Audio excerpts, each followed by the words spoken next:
Throughout my childhood and my adulthood, I read a ton of Marvel comics. I've been reading Marvel for about 30 years or so, and there's very few titles that I can say are as absurd as this comic is. Now, the comic that I'm talking about today is written by Warren Ellis, who on headline level is not the best person. If you read about what he's done, it's not that great. Now, I'm not saying he's a Max Landis type situation. That person is just terrible, but he has done some stuff where he was in a position of power and abused that.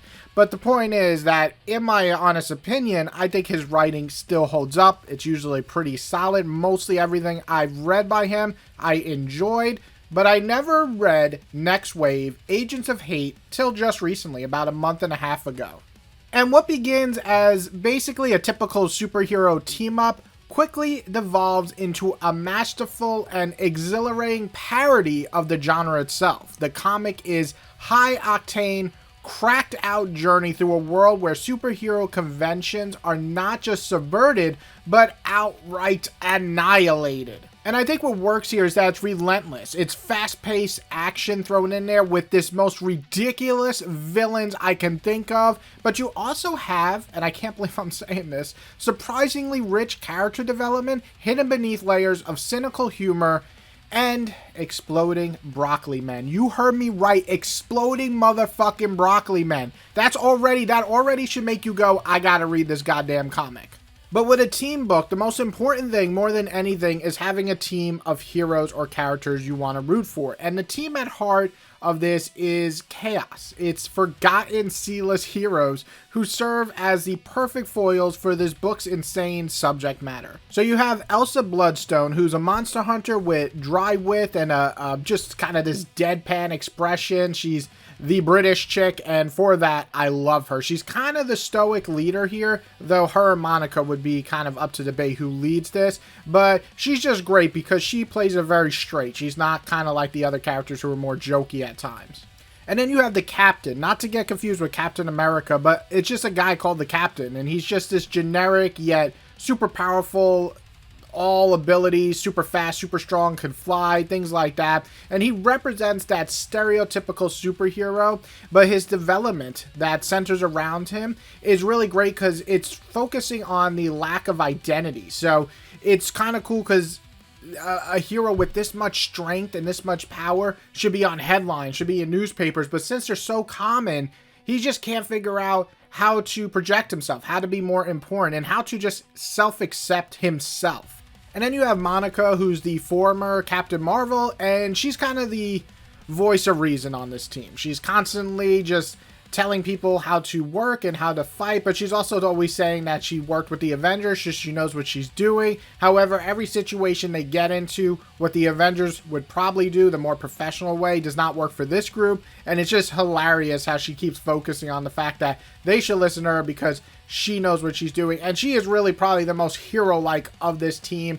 Doesn't want to kill, but only if she has to. Wants to stop bad guys, things like that. And then rounding out the group, you have this extremely kind of dumb character, Boom Boom, who was part of the Mutants and X-Men stuff.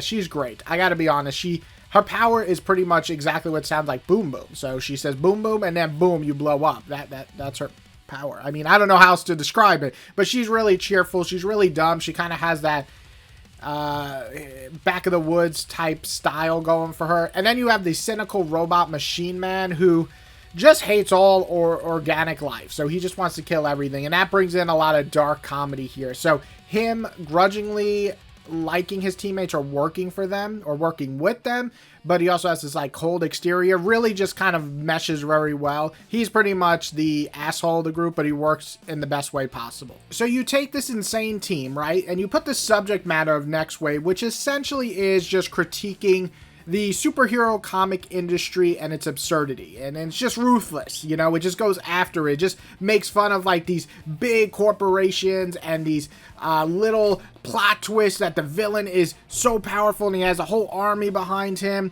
and things like that. Just typical superhero espionage type storylines. And the plot really is not even cohesive. It's kind of just all over the place, but it escalates, and it's just wildly entertaining. If you just sit back and just go, that makes sense, And the pacing from the start to the finish never stops. That's what I kind of love. It's just a bunch of explosions, people getting their ass kicked, beating up evil cops, aliens coming down, broccoli men, bunnies attacking. I mean, it's just so much shit. I can't even, like, describe all the story that happens in here because it's just absurd. You're listening, you're like, what the fuck is he talking about? And that is why it's so good. It's unpredictable. It doesn't let you catch your breath.